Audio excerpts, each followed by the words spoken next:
Assalomu alaykum, aziz yurtdoshlar, qadrli otaxon va onaxonlar.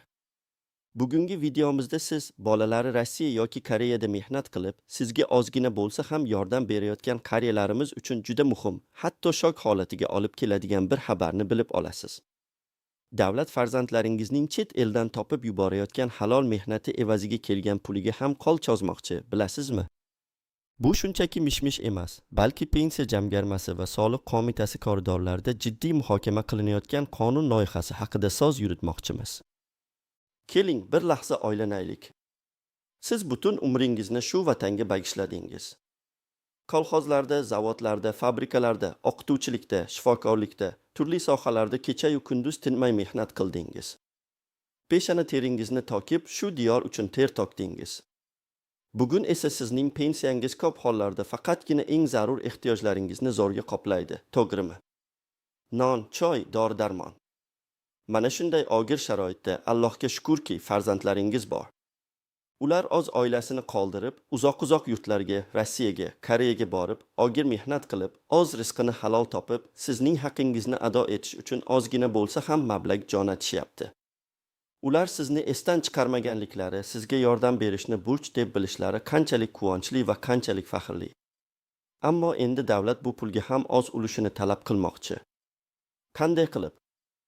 Axir bu ularning bolalari topgan, sizning haqqingiz bo'lgan pul-ku. Bu adolatdanmi? Siz butun umr ishlagan mehnatingizga, farzandlaringizning siz uchun chekkan zahmatiga davlatning bunday munosabatiga qanday qarasiz? Siz necha yildan beri pensiyadasiz? Umringizning qancha qismini shu yurt uchun mehnat qilish bilan o'tkazdingiz? Kommentariyalarda yozing, iltimos, sizning hayotiy hikoyangiz, sizning mehnatingiz haqida bilishimiz kerak. Azizlarim, agar siz bunday nohaqliklarga qarshi birgalikda kurashni, o'z huquqlaringizni bilishni va kelajakda yana qandaydir yashirin qonun loyihalari chiqmasligini nazorat qilishni istasangiz, kanalimizga obuna bo'ling. Qo'ng'iroq tugmasini bosib qo'ying, toki bizning yangi, muhim ma'lumotlarimizni birinchi bo'lib eshitish imkoniyatiga ega bo'lasiz. Biz sizning yoningizdamiz va sizni har qanday qonuniy masalalarda qo'llab-quvvatlashga tayyormiz. Esimizda bor, qadim-qadimdan bizning millatimizda, bizning o'zbek xalqimizda ota-onani hurmat qilish, ularning duosini olish, qariganda boqish eng muqaddas burchlardan biri hisoblangan. Bu bizning qadriyatlarimizning asosi, mahalla-ko'yda ham, oilada ham bu qoida oltin harflar bilan yozilgan. Farzandlar qayerda bo'lmasin, topgan-tutganini ota-onasiga yuborishgan, ularni qo'llab-quvvatlashgan. Hech bir davlat organi, hech bir hukumat amaldori bu oilaviy rishtalarga aralashmagan, aralashishga haqqi ham yo'q edi. Axir bu shaxsiy ish, muqaddas aloqa edi-ku. Bolalar jo'natgan pullarga na soliq qo'mitasi, na pensiya jamg'armasi ko'z olaytirmagan. Hammamiz bilardik, bu pul otaxon va onaxonlarning haqqi. Endi esa nima bo'lyapti?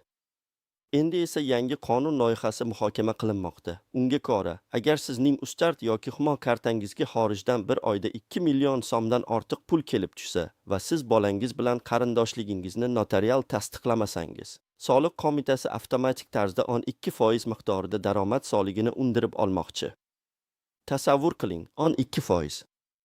Bu degani har 10 ming so'mdan 1200 so'm davlat xazinasiga ketadi. Sizning bolangiz mehnati bilan topgan, sizga yordam bo'lsin deb yuborgan pulning bir qismi shunchaki tortib olinadi. Notarial tasdiqlashchi. Kimdir o'sha eski, ko'p hujjatlar talab keladigan, har bir qadamida qog'ozbozlik va ovoragarchilikka sabab bo'ladigan notarius idoralariga borib, bolasi bilan qarindoshligini isbotlab o'tiradi. Aksir bu kulgiliku. Har bir ota-ona o'z farzandini biladi, har bir farzand o'z ota-onasini. Buni isbotlashning nima keragi bor? Bu shunchaki yoshi ulug' insonlarni yana bir bor qog'ozbozlik botqogiga tortish, ularni qiynash emasmi? Bu ularga bo'lgan hurmatsizlik emasmi? Xo'sh, bu qonun loyihasi kimlarga eng ko'p ta'sir qiladi? Birinchi navbatda yolg'iz onalarimizga, otalarimizga, bolalari xorijda ishlab, ularga yagona tirgak bo'layotgan qariyalarimizga.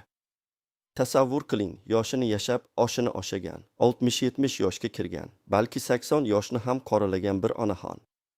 Misol uchun Namangandan Aziza buvini olaylik. Aziza buvi butun umr kolxozda paxta tergan, yozning jaziramasida, qishning ayozida dalada mehnat qilgan. Erlari urushdan qaytmagan yoki erta vafot etgan. 2 farzandini yolg'iz o'zi katta qilgan. Pensiyasi hozir zo'rga 1 million 200 ming so'm. Bu pulga esa na dorisini olib bo'ladi, na oziq-ovqatini. Bitta farzandi Rossiyada ishlab, har oy 2,5 million so'm yuboradi. Shu pul uning hayotini saqlab turadi. Endi esa bu Aziza buvidan 12% soliq olinsa, uning ahvoli qanday bo'ladi? Yoki Buxorodan Mansur boboni olaylik. U ham butun umr zavodda mexanik bo'lib ishlagan, qoli qayishgan, barmoqlari egilib qolgan. Uning ham pensiyasi 1,3 million so'm atrofida. Farzandi Koreyada og'ir ishlarda ishlaydi, oyiga 3 million so'm jo'natadi. Shu pul bilan nevaralariga shirinlik oladi, mahalla masjidiga yordam beradi, ozi-dorilarni oladi. Endi bu bobomizdan ham soliq olinsa, u oziga nimalarni ravo ko'ra oladi? Bu shunchaki misollar emas, azizlar. Bu bizning har kuni guvohi bo'layotgan, ko'z oldimizda kechayotgan real hayotiy voqealar. Bunday vaziyatda qanday qilib 12% soliq to'lash haqida o'ylash mumkin? Davlatning vazifasi nimadan iborat? U o'z fuqarolarini himoya qilish, ularga gamxo'rlik qilish emasmi? Ayniqsa, umrini davlat ravnaqi uchun sarflagan keksa avlodga alohida e'tibor berish kerak emasmi? Bizning jamiyatimizda qariyalarga hurmat qanchalik balandligini hamma biladi. Ular bizning duogoyimiz, bizning maslahatgoyimiz, bizning tariximizning tirik guvohlari. Ularning farzandlari yuborgan pulga davlatning qo'l cho'zishi, bu nafaqat ularni moliyaviy qiyin ahvolga solib qo'yadi, balki ularning ruhiyatiga, qadr-qimmatiga ham putur yetkazadi. Bu shunchaki soliq emas, bu hurmatsizlik, bu ishonchsizlik. Bu davlat sizga ishonmaydi, sizning bolangizning puli ham unga kerak degan ma'noni anglatadi. Ba'zi pensiya jamg'armasi mas'ullari va soliq qo'mitasi xodimlari e'tiroz bildirishlari mumkin. Bu shaffoflikni oshirish uchun, soliq bazasini kengaytirish uchun qilinayotgan ish deb. Ammo bu kimning hisobidan? Keksa, ojiz insonlarning hisobidanmi? Ularning farzandlarining peshona teri hisobidanmi? O'ylaymanki, davlat budjetini to'ldirishning boshqa yo'llari bor. Qariyalarning cho'ntagiga qo'l solish emas. Aziz ota-onaxonlar, hozirgi pensiyangiz bilan qanday kun kechiryapsiz? Bolalaringiz yuborgan pul qanday ehtiyojlaringizni qoplaydi? Agar bu soliq joriy etilsa, sizning hayotingizda qanday o'zgarishlar bo'ladi? Qanday qilib yashashni davom ettirasiz? O'z tajribangiz, o'z fikr-mulohazalaringiz bilan kommentariyalarda bo'lishing. Balki sizning hikoyangiz boshqalarga ham yordam berar, ularga umid bag'ishlar. Biz bir-birimizga tayanch bo'lishimiz kerak shu og'ir damlarda. Xo'sh, bunday vaziyatda nima qilish kerak? Qanday qilib o'zimizni himoya qilishimiz mumkin? Birinchidan, agar bu qonun loyihasi qabul qilinadigan bo'lsa va sizning farzandingiz sizga doimiy ravishda 2 million so'mdan ortiq pul yuborsa, unda siz majburan qarindoshligingizni notarial tasdiqlashingizga to'g'ri keladi. Bilaman, bu ovoragarchilik, lekin boshqa yo'l qoldirishmayapti. Notariusga borib, farzandingizning tugilganlik guvohnomasini, o'zingizning pasportingizni olib, qarindoshlik aloqalarini tasdiqlovchi hujjatni rasmiylashtiring. Bu hech bo'lmaganda soliq undirilishining oldini oladi. Lekin bu ideal yechim emas, chunki bu adolatli emas. Ikkinchidan, hozirda xalqaro pul o'tkazmalarining boshqa yo'llari ham mavjud. Ba'zi xizmatlar orqali pulni shaxsga to'g'ridan-to'g'ri naqd shaklda yuborish mumkin. Bunda ehtimol davlatning avtomatik nazorati biroz murakkabroq bo'ladi.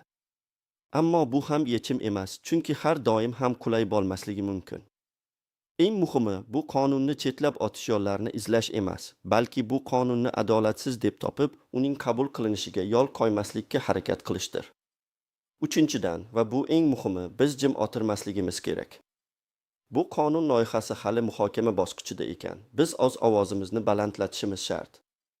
Mahalla faollari, faxriy keksalarimiz, jamoatchilik vakillari bu masalada o'z fikrlarini bildirishi, tegishli idoralarga murojaat qilishi, jamoaviy petitsiyalar tashkil qilishi mumkin.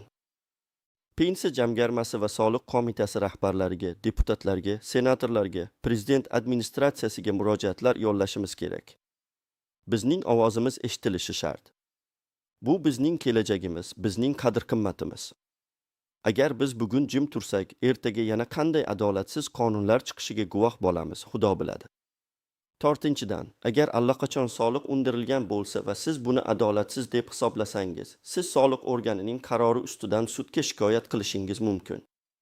Bu huquqingiz bor. 15 kun ichida sizga berilgan bildirishnomani olib, advokat yordamida sudga murojaat qiling. Garchi bu ham vaqt va mablag' talab qilsa-da, o'z huquqini himoya qilish har bir fuqaroning burchi va haqqidir. Biz kabi yuristlar sizga bu jarayonda yordam berishga tayyormiz. Azizlar, mana bugun sizni ogohlantirmoqchi bo'lgan, qalbimizni larzaga solayotgan xabarlar shular edi. Bir tomondan farzandlarimiz chet elda ter to'kib, bizning rohatimizni ko'rish, bizga yordam berish uchun intilsa, ikkinchi tomondan davlatimiz bu halol topilgan pulga ham soliq solishni o'ylab o'tiribdi. Bu qanday adolat? Bu qanday gamxo'rlik? Videomizning boshida aytganimdek, hukumat farzandlaringiz chet eldan yuborgan puliga ham ko'z olaytirmoqda. Endi savol tugiladi. O'zingiz bir umr mehnat qilib, davlatga soliq to'lab, qariyalik gashtini so'raman desangizda, farzandlaringiz jo'natgan ozgina yordamdan ham hukumatga ulush berishingiz kerakmi? Siz bu adolatsizlikka qanday munosabat bildirasiz? Yoki shunchaki indamay, shu ahvolga ko'nikib yashayverasizmi? Javobingizni kommentariyalarda kutamiz. Har bir fikringiz biz uchun qimmatli. O'zingizni asrang, huquqlaringizni biling.